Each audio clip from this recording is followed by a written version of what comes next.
আমার এই ড্রোনটি হচ্ছে যে একটি মাল্টিফাংশনাল ড্রোন। বাংলাদেশে যে সকল ড্রোন তৈরি হচ্ছে সবগুলো কিন্তু একটা ড্রোন এক একটা কাজে ব্যবহৃত হয়, মানে একটা ড্রোন একাধিক কাজে ব্যবহার হচ্ছে না।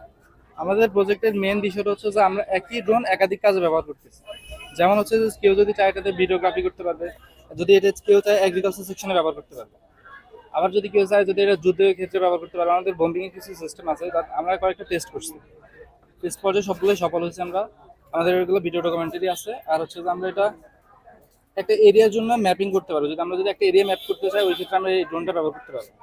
যদি আমরা এই ড্রোনটা দিয়ে একটা পার্সেল এক জায়গা থেকে অন্য জায়গায় পাঠাতে চাই, ওই ক্ষেত্রে হচ্ছে যে আমরা কম্পিউটারের মাধ্যমে মিশন প্ল্যানিং করে দিতে পারবো, গুগলের মাধ্যমে ম্যাপ করে দেবো, ড্রোনটি অটোমেটিক্যালি ফ্লাই করে ওই জায়গায় যাবে, এমনকি পার্সেলটা রেখে আবার রিটার্ন আসবে।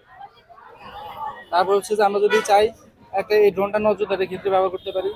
তারপর আমরা এই ড্রোনটা একটি পার্সেল হচ্ছে যে এক জায়গা থেকে অন্য জায়গায় নিব, ওই জায়গায় রিসিভ করার মতো কোনো লোক নেই, অটোমেটিকলি ড্রোনটা ওই জায়গায় পার্সেলটা রাখবে, আবার রিটার্ন যেই জায়গায় ছিল ওই জায়গায় আবার ব্যাক আসবে, এরকম। আর হচ্ছে এটা যেহেতু আমরা জিপিএস ব্যবহার করতেছি, 35টা স্যাটেলাইটের সাথে কানেক্টেড হচ্ছে ড্রোনটি। যে বিদ্যুৎ উৎপাদন করছে আমরা এখান থেকে মাত্র কয়েকটা আর অল্প পরিমাণ কিছু খরচ, আমাদের একদম নামমাত্র খরচ এবং নামমাত্র উপকরণ হচ্ছে আমরা এখান থেকে 4 ভোল্টের মতো বিদ্যুৎ উৎপাদন করতে পারছি। আমরা যদি এটাকে আরো বড় পরিসরে করি, তাহলে আমাদের যে ঘরবাড়ি আছে ওইটার জন্য যে বিদ্যুতের যে মাত্রাটা প্রয়োজন 220 ভোল্ট, তাহলে হচ্ছে আমরা ওই মাত্রাটা পাবো।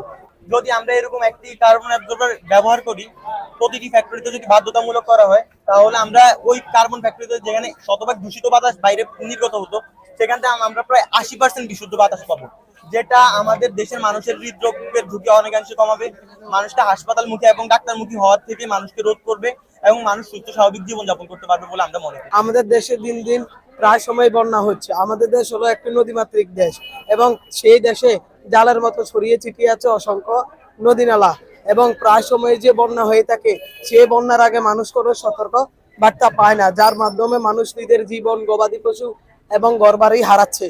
তাই সেটা থেকে রিকভার করার জন্য আমরা এই প্রজেক্টটি তৈরি করেছি। যদি আমরা বাস্তবে এই প্রজেক্টটি তৈরি করতে পারি, তাহলে আমরা মানুষকে বন্যার আগে সচেতন করে দিতে পারবো এবং তারা নিজের গবাদি পশু এবং প্রয়োজনীয় জিনিসপত্র নিয়ে নিরাপদ স্থানে আশ্রয় নিতে পারবে।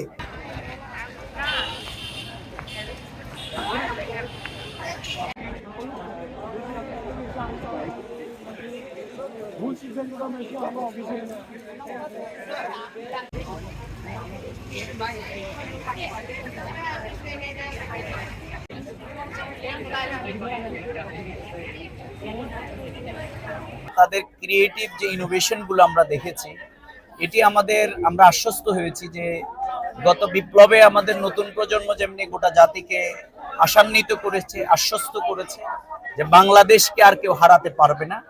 আমি আবার আজকে এখানে এসে আমাদের স্কুল, কলেজ, মাদ্রাসা প্রত্যেকটি ছাত্রছাত্রীদের প্রেজেন্টেশন দেখে আমাদের মনে হয়েছে যে আসলে বাংলাদেশ আজকে নতুন প্রজন্ম এরা অনেক উচ্চতায় নিয়ে যেতে পারবে ইনশাআল্লাহ।